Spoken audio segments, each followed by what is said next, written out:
Her second voyage is kind. She steps down the gangplank onto English soil, American slave, with her masters in tow, and a manuscript so outrageous no one in the colonies dared kiss it with ink. Her second voyage is paid for.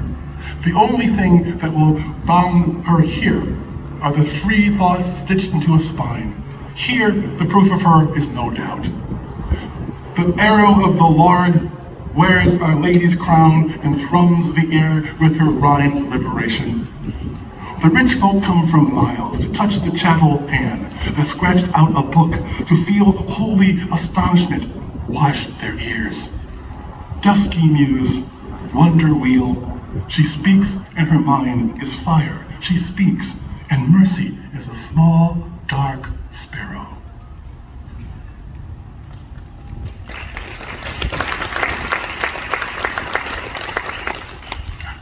Lexicon. The good Lord puts new sounds in the heathen's mouth. Holy is a word that burns the fingers as you cradle the book, a stern beard that plucks a child from her mother, a law that names you chattel, then blesses your soul. Turn the page and read a story about the skin you wear and what that mark earns you. Say faith, a veil of questions you get to pull back, perhaps, with your last breath. Roll it on your tongue, sickly girl. And then there's mercy. When you stood, shivering on the Boston dock, draped only in a dirty carpet, you had no words for what came towards you out of the wronged air.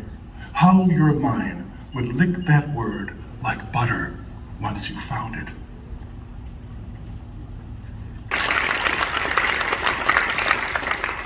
Translation.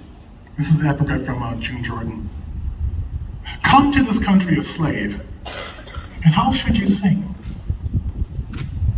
How do you say this in Senegalese? My mother is gone.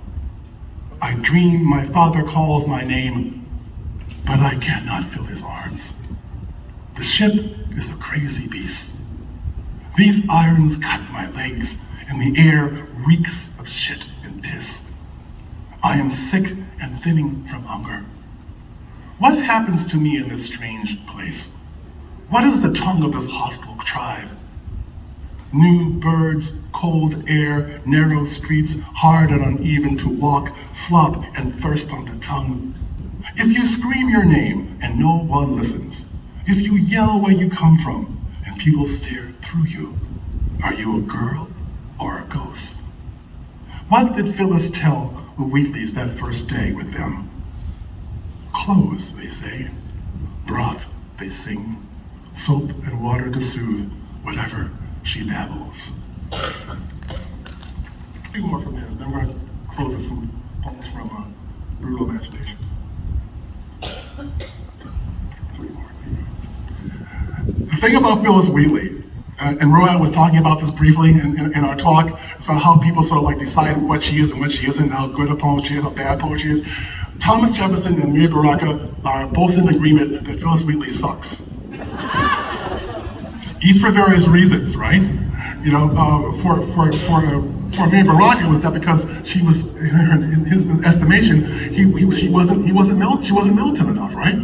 Which is kind of a silly thing to ask when you're, you know, back in the colony days, and there's no Copy Condom, there's no Black Arts Movement, there's very few black, anyway, but there you go. And for Thomas Jefferson, here's this poem. God could not make her a poet. Thomas Jefferson said this, more or less, after he read the musings of the clever African Phillis Wheatley, a sensation of both the colonies and England, a black patriot, though a slave. Whatever a black hand can build, he knew, could only be guided by a master's vision. Like this room or the mansion he probably made his opinion in. What black mind could dream in these proportions and gather the slope of these Virginia hills so lovingly to his window?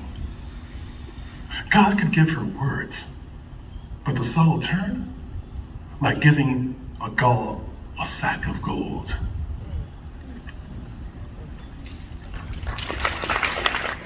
Diabolic. Again, quotation from Phillis's poem. diabolic.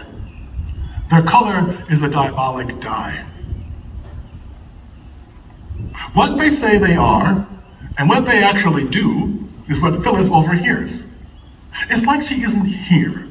It's like she's a ghost at arm's length, hearing the living curse out the dead, which she's been led to believe no decent person does in a church. How they say they love her, and how they look at her, is what Phillis observes. Like she's the hole in the pocket after the money runs out. God loves everybody, even the sinner, they say.